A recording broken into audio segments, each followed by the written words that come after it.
What do you got, Jeremy? I'd really like to do a story about Cecil Fielder and his relationship with his son, Prince Fielder. They're both these larger-than-life personalities, charismatic. They're both larger-than-life, almost literally. And to me, what's fascinating about the story is they don't speak to each other. We hear about that all the time, but it's usually a case of he didn't know the father walked out on the family at an early age. It's the exact opposite here. There's got to be something it's just unnatural. There's something that's got to be missing in his life, not having a relationship with his parents. Barry Bonds said that Bobby Bonds was an alcoholic. He said he didn't show up for his Little League games. He paid no attention to him. They were able to reconcile at some point. Prince Fielder, who can't have those qualms about his father, doesn't have any relationship. Cecil Fielder and Prince Fielder were absolutely inseparable, and now it's totally fractured. How do you get there? It's September 25th at Miller Park in Milwaukee. It's gone for Prince Fielder, the big 5-0.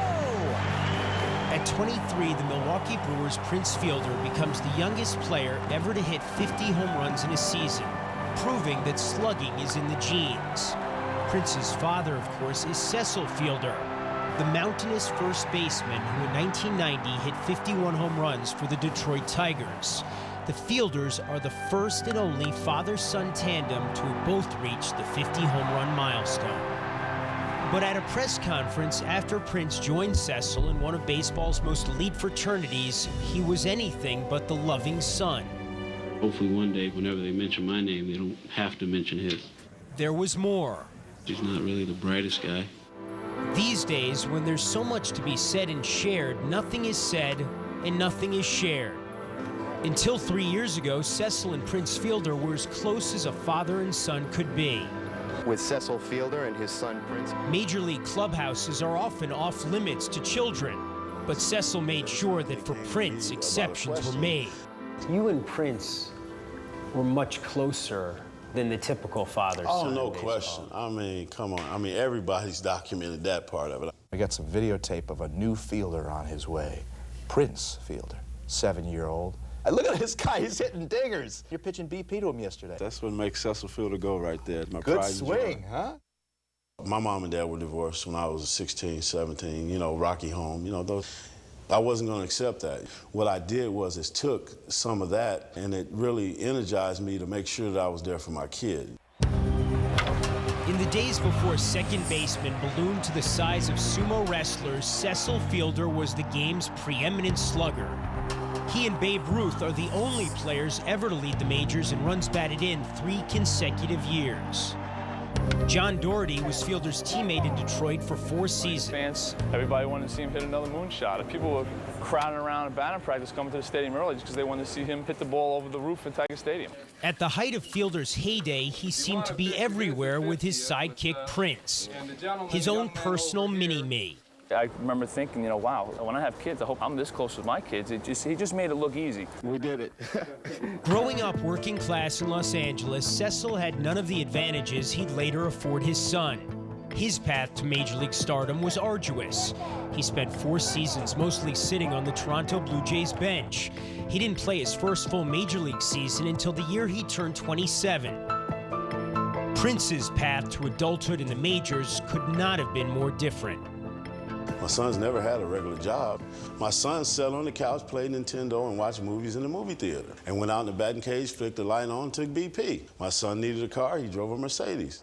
What people want to know, Cecil, is how a father and son who were inseparable, who were almost clones as much as anything else, could become estranged. Well, I'm telling you, that last conversation is the reason why we're estranged. One conversation? Yeah, but if you heard how Prince was talking to me, calling me the names that he was calling me, oh, no. Why was he so angry? Well, you got to ask Prince that.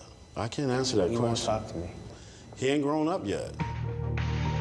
According to Cecil, it all started a few years ago when he and Prince's mother, Stacy, separated after almost 20 years of marriage. It was a very public and very nasty divorce, with accusations of abandonment, gambling, and uncontrollable spending. Fielder was once the highest paid player in baseball, making more than $40 million in salary alone. But by 2003, the Fielders had debts totaling nearly $7 million. Both Cecil and Stacy blamed the other for blowing through their vast fortune. What effect do you think the financial troubles you were having at the time had on Prince? Well, they shouldn't have had any, because they were none of Prince's responsibilities. 4 years ago, Prince was served with papers related to his father's debts as he was coming off the field of a minor league game. The servers hadn't been able to find Cecil. Still, according to Cecil, what really drove a wedge in his relationship with Prince was Stacy's tactic of pitting Prince and his sister Cecilyn against him. With her mashing, she wanted to involve those children. I told her to this day, you know, that was the wrong thing to do. And the fact that she let him think he was a man. Prince felt that he can talk to me anywhere he wanted to at that point. And I was like, look, dude, it ain't going down like that. We made several attempts to interview Prince and his mother. They both declined our requests. Now, Prince has become a father himself, and Cecil is grandfather to 2 toddlers. When did you get that tattoo? All matter of fact, when they were born. Even though you weren't talking to their father? No, I ain't gonna turn my back on my grandkids because my son is acting crazy. I can't do that. Attaboy. Attaboy. As Cecil and Prince Fielder continue to be estranged from each other, Cecil has built a new family. He and his second wife, Angela, live in Atlanta with Prince's 15-year-old sister, Cecilyn. They also have a young son and are expecting another child soon. Then there's Cecil's other family in Port Charlotte, Florida. This is gonna be your only opportunity to play baseball in your whole life. You gotta take it, make it happen. The Charlotte County Redfish of the independent South Coast League, a minor league team he spent the summer managing. They're yearning for knowledge. You know, they want to know. They want to talk about it. They want to hear stories. They want everything that I have to give them. So it's a lot of fun for me.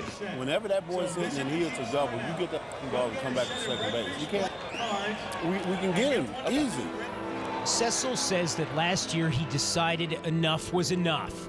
He was going to make an attempt to reconcile. He and his daughter Cecilyn went to a Braves-Brewers game in Atlanta. And when the game ended, they waited outside the Brewers clubhouse. Prince's wife and 2 sons, the grandchildren who until that night Cecil had never seen, were also waiting. A security guy and a cop, they come up to me and they say, hey, they want you to leave the ballpark. I said, excuse me? So he says, your son asked for you to leave. No, your son asked for you to wait outside the ballpark. So I said, hey, man, whatever. Hold on, let me finish before you, because I know you like this one.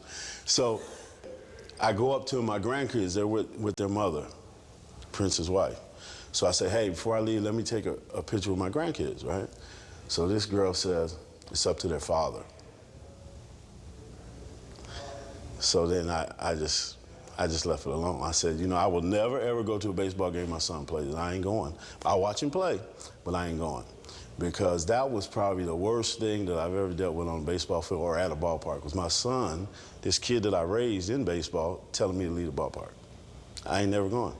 Until he grows up enough to talk to me like a man, I ain't going. And that's just the way I feel about it. What was the biggest challenge you faced in producing the Cecil Fielder piece? Prince would not talk to us on camera. So the challenge is really representing his thoughts about this as best we can without having him to talk to. Where is this going to be in 5 years? Where's the relationship going to be? Are they going to bring it together? I have to think, maybe I'm being naive, that they will find a way. There's just too strong a bond. I can't imagine that they will continue to be totally estranged from each other as Prince probably builds a career even more impressive than Cecil's.